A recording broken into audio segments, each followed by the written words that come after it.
Balkis merasa bahwa kaumnya cenderung untuk berperang. Ia memikirkan serta memperhitungkan akibat segala urusan. Maka ia ingin menjelaskan kepada mereka bahaya-bahaya perang, khususnya terhadap orang yang kalah. Maka ia berkata, sesungguhnya raja-raja itu apabila memasuki dusun-dusun dalam keadaan perang, mereka pun merusak bangunannya dan membinasakan isinya serta menghinakan penghuninya. Demikian pula yang akan mereka lakukan jika mereka menang atas kita. Kemudian Balkis menyatakan pendapatnya seraya berkata, aku telah memutuskan untuk mengirim utusan-utusan dengan hadiah besar, dan akan kita lihat pengaruhnya dalam jiwa mereka. Karena kebiasaan raja-raja adalah jika menerima hadiah-hadiah yang baik, mereka membalasnya. Maka apabila Sulaiman menerimanya, tahulah aku bahwa ia adalah raja yang senang menerima hadiah. Dan jika ia seorang nabi, maka ia hanya mengharapkan kita mengikuti agamanya. Sebagaimana utusan-utusan ini akan kembali kepadaku, membawa berita yang meyakinkan tentang besarnya kekuatan mereka. Utusan Balkis tiba di Palestina dengan membawa hadiah-hadiah bagi Sulaiman. Maka utusan itu melihat kerajaan besar dan istana-istana serta pasukan yang bukan merupakan tandingan kerajaan Sabah. Tatkala delegasi Balkis tampil di hadapan Sulaiman dan menyerahkan hadiah, Sulaiman menolaknya karena ia tidak mengharapkan hadiah. Sebaliknya, ia hanya mengharapkan supaya Balkis beriman kepada Allah dan mengikuti syariatnya, serta meninggalkan penyembahan matahari. Apakah kalian memberi hadiah kepadaku berupa harta, sedangkan Allah telah memberikan karunia kepadaku berupa kerajaan, penundukan jin, manusia, angin, serta burung sebagaimana Allah telah memberikan kenabian kepadaku? Maka aku tidak mempunyai ketamakan dalam harta, akan tetapi aku mengharapkan petunjuk bagi kalian. Kalian tentu merasa gembira dengan hadiah yang diberikan kepada kalian, karena kalian mencintai keduniaan, tetapi aku tidak membutuhkan semua itu. Tanda Sulaiman. Kemudian ia berbicara dengan pimpinan-pimpinan delegasi seraya berkata, pulanglah kepada kaummu dan kembalikanlah hadiah ini. Beritahukan kepada mereka apa yang engkau saksikan pada diri kami mengenai kerajaan dan kekuatan serta penyembahan kami kepada Allah. Jika mereka beriman, maka mereka selamat, dan jika mereka tetap dalam kekafiran, maka demi Allah kami akan kirimkan kepada mereka pasukan yang tidak mampu mereka melawannya. Kami akan mengeluarkan mereka dari kota Sabah sebagai tawanan yang hina dan sebagai budak-budak. Ketika Balkis memahami bahwa Sulaiman adalah seorang nabi yang diutus, maka ancaman itu benar adanya, dan Balkis tidak akan sanggup menentang perintahnya. Maka bersiap-siap Balkis bersama pemuka-pemuka kaumnya untuk pergi kepadanya. Sulaiman mengetahui perjalanan Balkis ke negerinya, maka ia pun bermaksud menunjukkan kepadanya salah satu mukjizat yang dikhususkan Allah baginya agar hal itu menjadi bukti atas kenabiannya. Sulaiman berkata kepada jin berada di sekitarnya, siapakah di antara kalian yang sanggup mendatangkan singgasana Balkis kepadaku untuk melihat kekuasaan Allah berlangsung di hadapan mereka? Jin Ifrit berkata, saya sanggup membawanya kepadamu sebelum engkau berdiri di tempat dudukmu, di mana engkau mengadili dan menghukum.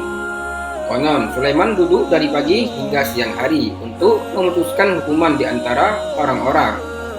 Kemudian Jin Ifrit ini menambahkan bahwa ia sanggup membawanya dan bisa dipercaya terhadap permata-permata yang terdapat di situ.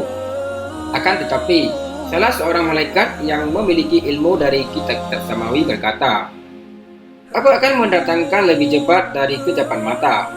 Ia pun mendatangkan singgasana itu di hadapan Sulaiman.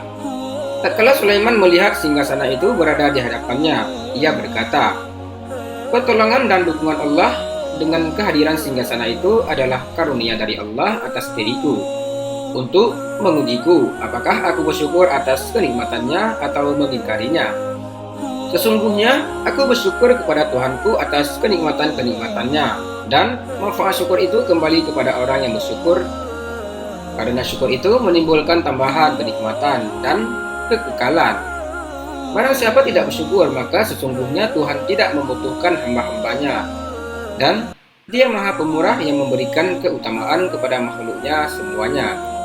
Kemudian Sulaiman menyuruh orang-orangnya mengubah bentuk singgasana itu sedikit untuk mengetahui kalau Balkis bisa mengenalinya setelah menyelidiki dan mengamatinya, atau barangkali ia tidak tahu bahwa ini adalah singgasana dan kursi kerajaannya. Tatkala Balkis tiba, ditunjukkanlah singgasananya kepadanya, maka ia pun berdiri kebingungan di depannya. Karena di situ terdapat tanda-tanda yang menyebabkan dia bisa memutuskan bahwa itu adalah singgasananya.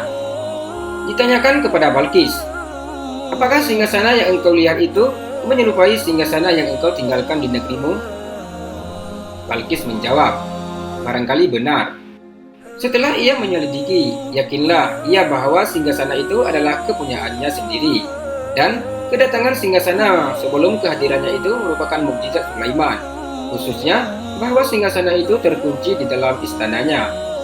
Oleh karena itu, berkatalah ia kepada Sulaiman, kami telah mengetahui dengan kekuasaan Allah dan kebenaran kenabianmu dari mukjizat ini. Dengan penyaksian kami terhadap perbuatan Hudhud dan apa yang kami dengar dari utusan-utusan kami kepadamu, berupa ayat-ayat yang menunjukkan hal itu, kami pun beriman sejak itu. Adapun yang menghalangi kami untuk menampakkan iman kami ialah karena kami berada di tengah-tengah kaum yang kokoh dalam kekafiran. Dan inilah yang menyebabkan kami menyembunyikannya hingga kami datang kepadamu. Sulaiman menunjukkan kepada Balkis tentang tenaga teknik yang khusus dimilikinya. Kemudian ia pun menyuruh tenaga-tenaga ahli bangunan untuk membuat bangunan yang lantainya terbuat dari kaca tipis, rata dan mulus, serta mengalirkan air di bawahnya sehingga lantai itu nampak seperti kolam air. Kemudian Sulaiman duduk di tengah lantai di atas tempat tidur raja, dan ia menyuruh memanggil Balkis untuk menemuinya di istana. Balkis dipanggil, lalu masuklah ia menemui Sulaiman. Tercenganglah ia ketika melihat lantai yang nampak seakan-akan penuh dengan air. Maka ia pun menyingkapkan betisnya supaya tidak basah bajunya, menurut dugaannya, dan berjalanlah ia di atas lantai. Pada waktu Sulaiman memberitahukan kepadanya bahwa lantai itu terbuat dari kaca yang tipis dan mulus, dan ini adalah pemandangan yang belum pernah disaksikan Balkis sebelumnya, sebagaimana firman Allah dalam Al-Quran.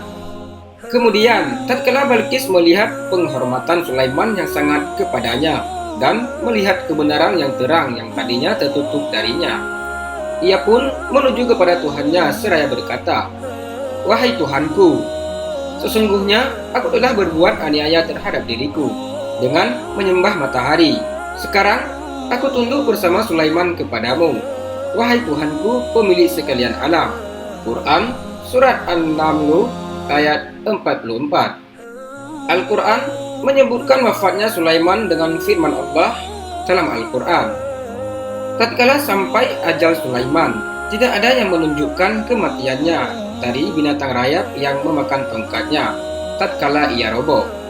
Taulah jin-jin itu bahwa seandainya mereka mengetahui hal-hal gaib, tidaklah mereka tinggal dalam siksaan yang hina itu. Quran Surat Saba ayat 14. Ahli-ahli tafsir memiliki banyak pendapat mengenai tafsir dari nas Al-Quran ini. Sebagian di antaranya ada yang tidak masuk akal, dan yang paling mendekati dengan logika ialah yang diriwayatkan oleh Abdul Wahab An-Najjar, bahwa Sulaiman telah wafat dan kematiannya tidak diketahui oleh jin kecuali manusia, dan ia pun dikubur. Kemudian putranya menggantikannya sebagai raja, dan jin-jin di tempat-tempat yang jauh tidak berhenti bekerja karena takut dihukum oleh Sulaiman. Sesudah lewat suatu masa, tahulah salah seorang jin bahwa Sulaiman telah wafat ketika ia melihat tongkatnya tergeletak di atas tanah. Jin itu pun mengangkatnya. Ternyata tongkat itu telah dimakan rayap.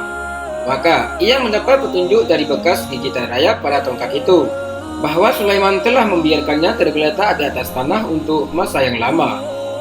Ia tidak akan membiarkannya kecuali bila terjadi peristiwa kematian. Maka jin itu pun menyelidikinya, dan tahulah mereka bahwa andai kata mereka mengetahui hal gaib, tidaklah mereka terus menjalani siksaan yang menghinakan itu. Demikianlah kisah Nabi Sulaiman alaihissalam. Semoga kita semua dapat mengambil pelajaran dan hikmah dari kisah ini. Wallahu a'lam bishawab.